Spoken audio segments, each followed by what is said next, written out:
Subscribe कीजिए प्रथमेश ज्योतिष channel को ताकि हर वीडियो की नोटिफिकेशन आपको सबसे पहले प्राप्त हो। सूर्य का मकर राशि में प्रवेश मकर संक्रांति के रूप में जाना जाता है। उत्तर भारत में ये पर्व मकर संक्रांति के नाम से, गुजरात में उत्तरायण के नाम से जाना जाता है। मकर संक्रांति को पंजाब में लोहड़ी, उत्तराखंड में उत्तरायणी, गुजरात में उत्तरायण, केरल में पोंगल, गढ़वाल में खिचड़ी संक्रांति के नाम से जाना जाता है। मकर संक्रांति के शुभ समय पर हरिद्वार, काशी आदि तीर्थों पर स्नान आदि का विशेष महत्व माना जाता है। इस दिन सूर्य देव की पूजा उपासना भी की जाती है। सूर्य पूजा करते समय सफ़ेद तथा लाल रंग के फूलों का विशेष महत्व है। इस दिन सूर्य की पूजा करने के साथ साथ सूर्य को अर्घ्य देना चाहिए। मकर संक्रांति के दिन दान करने का महत्व दूसरे दिनों की तुलना में बढ़ जाता है। इस दिन व्यक्ति को यथासंभव किसी गरीब को अन्नदान, तिल व गुड़ का दान करना चाहिए। तिल या फिर तिल के बने हुए लड्डू या फिर तिल की अन्य खाद्य पदार्थ भी दान करना शुभ रहता है। धर्मशास्त्रों के अनुसार कोई भी धर्म कार्य तभी फल देता है जब वह पूर्ण आस्था और विश्वास के साथ किया जाए। जितनी सहजता से दान कर सकते हैं उतना अवश्य करना चाहिए।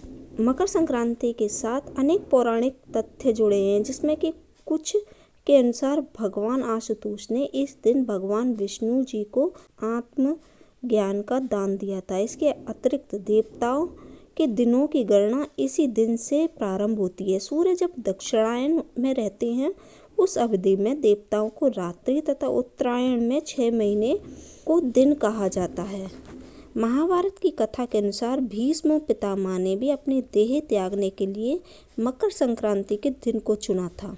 कहा जाता है कि आज के दिन ही गंगा जी भागीरथी के पीछे पीछे चलकर कपिल मुनि के आश्रम से होकर सागर में जा मिली थी। इसलिए आज के दिन गंगा स्नान व तीर्थ स्थानों पर दान का विशेष महत्व होता है। मकर संक्रांति के दिन मौसम में बदलाव आना आरंभ हो जाता है। यही कारण है कि रातें छोटी व दिन बड़े होने लगते हैं। सूर्य के उत्तरी गोलार्ध की ओर जाने के कारण ग्रीष्म ऋतु का प्रारंभ होता है। सूर्य के प्रकाश में गर्मी और तपन बढ़ने लगते हैं। इसके फलस्वरूप प्राणियों में चेतना और कार्य शक्ति का विकास होता है। मकर संक्रांति के दिन देव भी धरती पर अवतरित होते हैं। आत्मा को मोक्ष प्राप्त होता है। अंधकार का नाश व प्रकाश का आगमन होता है। इस दिन पुण्य, दान, जप तथा धार्मिक अनुष्ठानों का बहुत महत्व होता है। इस दिन गंगा स्नान तथा सूर्य की पूजा के पश्चात गुड़, चावल तथा तिल का दान श्रेष्ठ माना गया है। मकर संक्रांति के दिन खाई जाने वाली वस्तुओं को जी भरकर तिलों का प्रयोग किया जाता है। तिल से बने व्यंजनों की खुशबू मकर संक्रांति के दिन हर घर से आती हुई महसूस की जा सकती है। इस दिन तिल का सेवन, साथ में ही दान करना शुभ होता है। तिल का उपटन, तिल का तेल का प्रयोग, तिल मिश्रित जल में स्नान, तिल मिश्रित जल का पान, तिल हवन, तिल की वस्तुओं का सेवन, दान करना व्यक्ति के पापों में कमी करता है। मकर संक्रांति को पूरे देश में मनाया जाता है और इसका महत्व केवल धार्मिक नहीं, वैज्ञानिक भी है। मकर संक्रांति के दिन गरीबों और ज़रूरतमंदों को दान देना बेहद पुण्यकारी माना जाता है। इस दिन खिचड़ी का दान विशेष फलदायी माना जाता है। इस दिन सभी शुभ कार्यों पर लगा प्रतिबंध भी समाप्त हो जाता है। इस पर्व पर खिचड़ी का सेवन, खिचड़ी का दान अत्यधिक महत्वपूर्ण है। मकर संक्रांति के दिन प्रसाद के रूप में खाई जाने वाली खिचड़ी सेहत के लिए काफ़ी फायदेमंद होती है।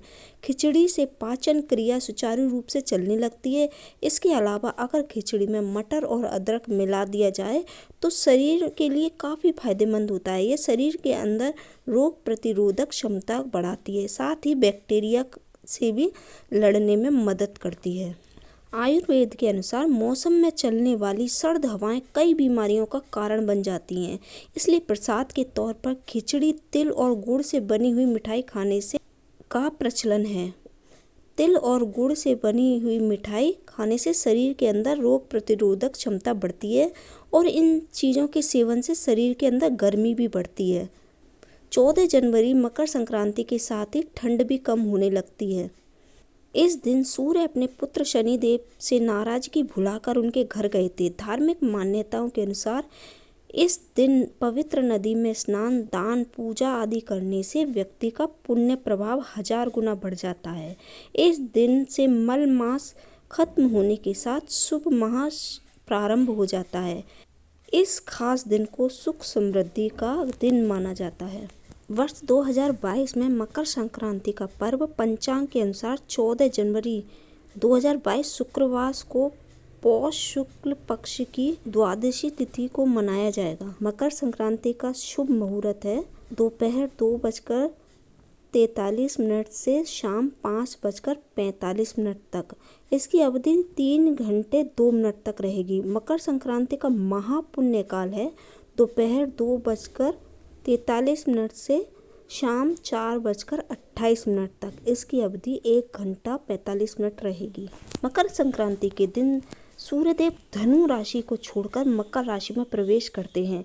उस दिन उसने शनिदेव को धन संपत्ति का आशीर्वाद दिया था। सूर्य के मकर राशि में प्रवेश करते ही खर मास या धनुर्मास भी समाप्त हो जाता है। मकर संक्रांति के मौके पर स्नान दान के साथ साथ कुछ खास उपाय भी अपनाने चाहिए। इससे आपको सुख शांति और धन का लाभ मिलेगा। मकर संक्रांति के दिन सुबह ब्रह्म मुहूर्त में उठकर स्नान आदि से निवृत्त होकर सूर्य के उगने पर तांबे के लोटे या गिलास से शुद्ध जल लेकर उसमें कुमकुम लाल फूल डालकर भगवान सूर्य को अर्घ्य दें। फिर कुश के आसन पर बैठकर सूर्य गायत्री मंत्र को इच्छा अनुसार जाप करें।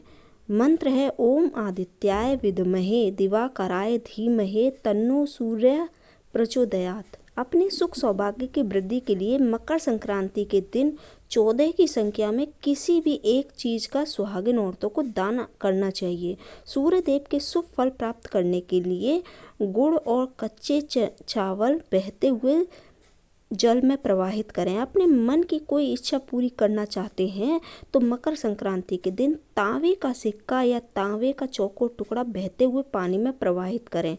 साथ ही एक लाल कपड़े में गेहूं और गुड़ बांधकर किसी जरूरतमंद को दान करें।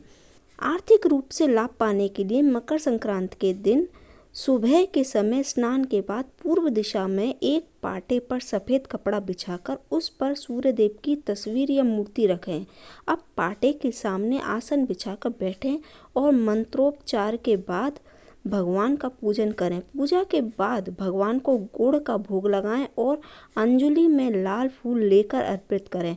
अब 108 बार सूर्य मंत्र का जाप करें। अगर संभव हो तो लाल चंदन की माला से मंत्र का जाप करें। मंत्र है ओम ग्रीम सूर्याय नमः। अगर वीडियो पसंद आई हो तो ज़्यादा से ज़्यादा इसे शेयर कीजिए। धन्यवाद।